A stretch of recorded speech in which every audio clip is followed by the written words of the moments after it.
Right now, in your refrigerator, there is food you are planning to reheat tonight. Maybe it is last night's chicken. Maybe it is rice you made for Sunday dinner and never quite finished. You have done this 1,000 times without giving it a second thought, because that is what all of us were taught. Cook it once, store it, warm it back up when you are hungry again. Simple, harmless, ordinary. Here is what almost nobody has told you. Reheating certain foods does not just change how they taste, it changes them at a chemical level. And some of those changes have been studied, documented, and linked to cancer risk by researchers who have spent years looking closely at what happens inside your food after it leaves the stove the first time. I want to say something clearly before we go any further, because I do not want you to feel afraid or foolish. This is not about blame. You were not careless. You were never given this information because most of it stays buried inside medical journals and research papers instead of reaching the people who actually need it. People like you. People who cook not just for themselves, but for a husband, a spouse, grandchildren, or a neighbor who cannot always cook for themselves anymore. My name is Dr. Joseph Collins, and I am a medical health educator. For years, I have studied how ordinary, everyday habits in the kitchen quietly affect long-term health, especially for adults over 60 whose bodies process these changes differently than they did decades ago. Metabolism slows, cells repair themselves a little more slowly, and the same habits that may have caused no noticeable harm at 30 can begin to matter a great deal more at 60, 70, or 80. I am not here to sell you anything, and I am not here to frighten you into changing your entire life overnight. I am here because you deserve to understand what is happening inside your own body, explained in plain language by someone who genuinely has the time to explain it properly. Today, I am going to walk you through 5 common foods that many of us reheat almost every single week. Foods most families consider completely safe. Foods that show up in nearly every refrigerator in the country right now. And I am going to explain, clearly and simply, what actually happens inside them when heat is applied to them for a second time. Stay with me until the very end, because the 5th food on this list is one that even the most careful, health-conscious families overlook completely. It is not something exotic or rare. It is something many of you already eat with confidence, believing it is one of the safest choices you could possibly make. When I first learned what happens to it after reheating, it genuinely surprised me. I think it will surprise you too. Let us begin with the first food: rice. When rice is cooked, cooled, and left to sit, even in your refrigerator, it becomes an environment where a hardy, naturally occurring bacteria called Bacillus cereus can multiply. This is not something unusual or rare. It is already present in raw rice, in small amounts, in nearly every bag you buy. Cooking does not eliminate it entirely, and while your refrigerator slows its growth, it does not stop it. Here is the part that matters most. When you reheat that rice, the heat may kill the bacteria itself. But it does not destroy certain toxins that bacteria may have already released while your rice was sitting, waiting to be eaten again. Think of it this way. Imagine someone breaks into your home, causes damage, and leaves before you get back. Later, you change the locks. The intruder is gone, but the mess they left behind is still there, waiting for you. That is what happens with rice. The bacteria may be gone after reheating, but what it left behind is not. These toxins can place stress on your cells in ways researchers are still studying closely. And while one meal is unlikely to cause harm on its own, it is the pattern over months and years that concerns doctors like me. Small, repeated exposure, meal after meal, week after week, is how lasting damage tends to build quietly in the body, long before any symptoms ever appear. This is precisely why so many people are caught off guard later in life. Not because of one bad decision, but because of a habit repeated without anyone ever explaining the risk behind it. So what should you do instead? You do not need to give up rice. You simply need to treat it with a little more care. Cook it fresh whenever you reasonably can. If you do have leftovers, get them into the refrigerator within about an hour of cooking, rather than letting the pot sit out on the counter. Try to eat those leftovers within a day. And as a general rule, avoid reheating rice more than once. One reheating, and then it is time to let it go. That is food number 1, and I know it may feel like a small thing, But small, consistent choices are exactly what protect us over the long run. There are 4 more foods on this list, and I promise you they are just as common as rice. One of them may be sitting in your pantry right now, not even in your refrigerator. Keep watching, because what comes next may change how you think about your next meal entirely. Let's move on to food number 2, chicken. Chicken is the protein most of us trust the most. Doctors recommend it, nutritionists build entire meal plans around it. And for good reason. It is lean, it is affordable, and it has fed families for generations. But here is what almost no one explains to you. When cooked chicken is refrigerated, then reheated at high temperature a second time, the proteins inside it go through a process called oxidation. Picture a piece of metal left out in the rain. The first exposure causes a little rust. Leave it out again, exposed a second time, and that rust spreads faster and deeper than it did the first time. That is close to what happens inside reheated chicken. The proteins that were already changed by the first cooking become more reactive the second time heat touches them, forming compounds called heterocyclic amines.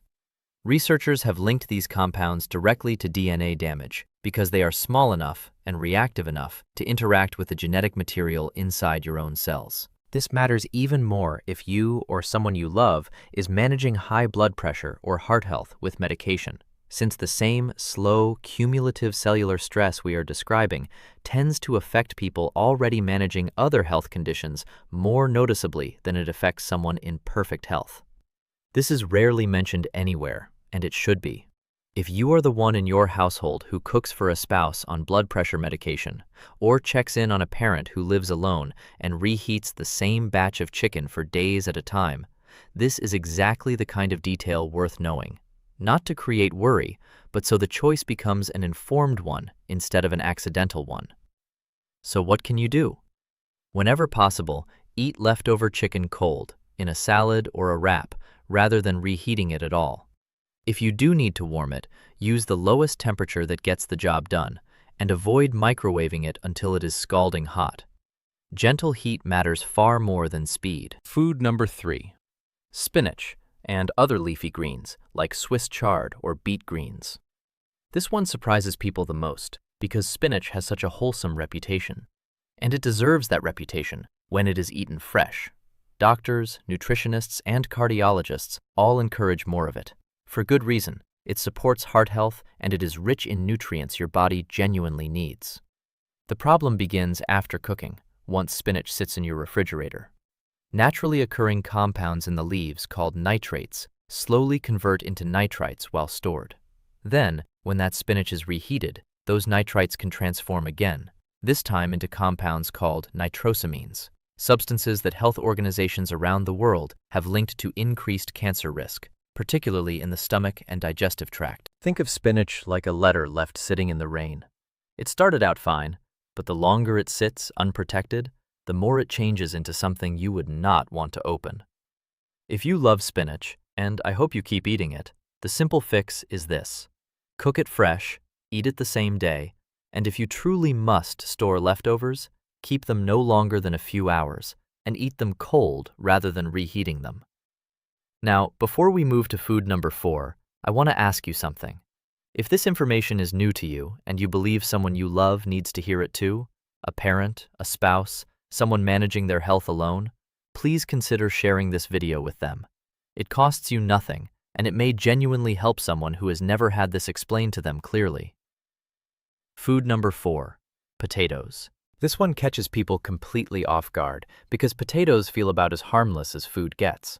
Cooked potatoes, left at room temperature or improperly stored in the refrigerator, create a low oxygen environment that a particular bacteria, Clostridium botulinum, can quietly thrive in.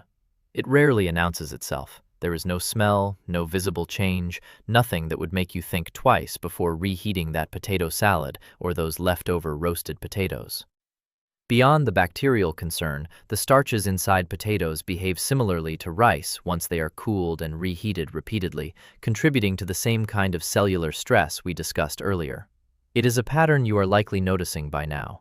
Store, cool, reheat, repeat, week after week, largely unnoticed. The fix is simple and requires no special equipment. Keep cooked potatoes wrapped tightly and refrigerated. not left out on the counter, eat them within a couple of days, and avoid storing them in foil since that low oxygen environment is exactly what certain bacteria prefer. If you are making potato salad for a family gathering, get it into the refrigerator as soon as the meal is finished, rather than letting it sit out for hours while everyone visits.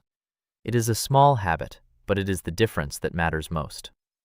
That is 4 foods down, and I promised you the 5th would surprise you the most. It is something nearly every one of you already has in your kitchen right now, something considered one of the healthiest choices available, something you have probably reheated this very week without a single worry. Stay with me, because what I am about to share changes how you should be thinking about it entirely. Food number 5. Eggs. I told you this one would surprise you, and I mean that honestly. Eggs are one of the most complete foods available to us. They are full of protein, choline, and nutrients that support brain function, especially as we get older. By almost every standard, eggs deserve their reputation as a healthy choice. But reheating them, particularly scrambled eggs or hard-boiled eggs, creates a problem that almost never gets mentioned. Egg yolks contain fat and cholesterol. When an egg is cooked the first time, that fat undergoes a normal, mild amount of change. But when a cooked egg is refrigerated and then reheated, especially at high heat in a microwave, that fat oxidizes again, faster and more intensely than the first time. This produces compounds called oxysterols, which researchers have studied closely because of how they interact with cells in the digestive tract. There is also a second, less discussed concern. The proteins in reheated eggs can break down further under repeated heat, and some of the sulfur-containing compounds naturally found in eggs may contribute to added stress on the lining of your digestive system over time. Here is a picture that might help. Think of butter left out on the counter on a warm day. The first hour, nothing much happens. But leave it out again after you already softened it once, and it turns rancid far faster the second time. That is roughly what happens to the fat inside a reheated egg. I want to be honest with you about something. When I first came across the research on this, my reaction was not fear. It was frustration. Frustration because eggs are recommended constantly, by doctors, by dietitians, by nearly every health guideline you will read, and almost none of them mention what happens when you reheat one. That gap between what the research shows and what actually reaches your kitchen table is exactly why I wanted to make this video. So what should you do instead? Eat eggs freshly cooked whenever you can. If you prepare hard-boiled eggs ahead of time, keep the shell on and eat them cold rather than reheating them. And avoid microwaving scrambled eggs entirely. If you must warm an egg dish, use gentle, low heat, never high or rushed. Let's bring this together. Rice, chicken, spinach, potatoes, and eggs. 5 foods nearly all of us trust completely. 5 foods that quietly change in ways you cannot see or smell every time they are reheated. None of this means you need to fear your own kitchen. It simply means a few small adjustments, made consistently, protect you and the people you cook for far more than any supplement or complicated diet ever could. This is not about becoming afraid of leftovers. It is about understanding them well enough to handle them wisely, which is a very different thing. Cook a little fresher when you can. Store leftovers quickly, within the hour, not after they've sat out through an entire evening. Eat most leftovers within a day, 2 at most. And as a habit, avoid reheating anything more than once. These are not complicated rules. You do not need to buy anything, track anything, or overhaul the way you cook. You simply need to know what you are now working with, and that knowledge alone changes how you handle it. If you found this helpful, I would love to know which of these 5 surprised you the most. Was it the rice you reheat every week without thinking? The chicken you were told was the safest protein there is? The spinach you eat because every doctor tells you to eat more greens?